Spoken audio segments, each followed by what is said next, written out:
I really do give myself tough questions. Who is the worst boss in Ocarina of Time? I don't fucking know. All the bosses have some good parts to them. The enjoyment does vary from different components of each fight, but I like them all. It's like you're trying to rank your 10 favorite fast food items. They are all favorite foods, but something has to be last on the list. This is tough. I'll just throw a dart at the board and go Morpha. I'll claim Morpha is the worst boss in Ocarina of Time. For the record, I was torn between Morpha and the 3 kid dungeon bosses.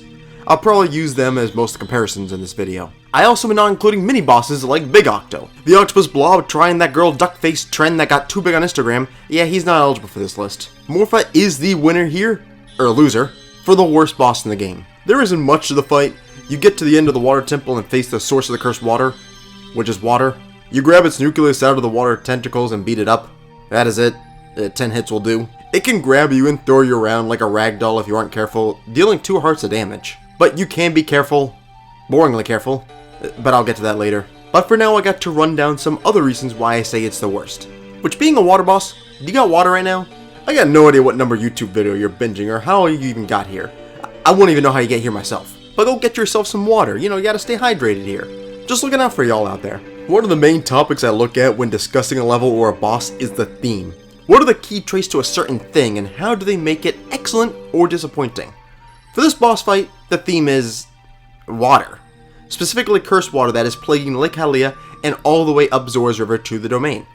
Even the source of the water Zora's fountain is covered in ice. The opposite end of it is the source of the problem, which is more water.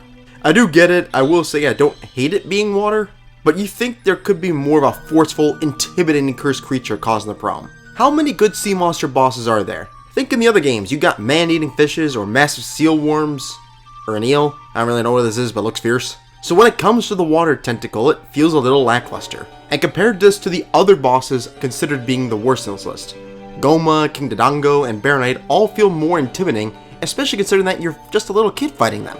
All feel like a good and reasonable fight for their dungeons, and they can stand out as maybe the most fearful obstacle in the dungeon. Water doesn't really feel all that scary. It's just bad water. And there's certainly been more parts of the dungeon that players fear, like missing the dang small key and getting stuck for hours. So again, I don't hate the theme, it just seems a little weak compared to what it could have been. The fight isn't all that exciting in my opinion.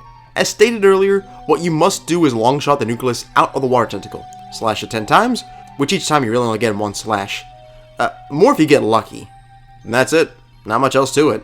You could get aggressive and position yourself right above Morpha. Your long shot will be in great range to get it, but you'll likely be grabbed by the tentacle and thrown around like an unwanted foster child. The best way to face Morpha is to sit in the corner where the tentacles can't reach you. Yes, from this spot, you are invincible. It's pretty broken. Getting it becomes hard as the nucleus will flow up in the water most of the time, and well-timed long shots are needed to get it. Using Z target or just plain aiming doesn't really matter as it feels more luck-based and rather tedious. So the gameplay is one of 2 things: an unneeded risk or boring safe broken strategy. Do I hate the gameplay completely? No. But is it weaker than other bosses in this game? Yes.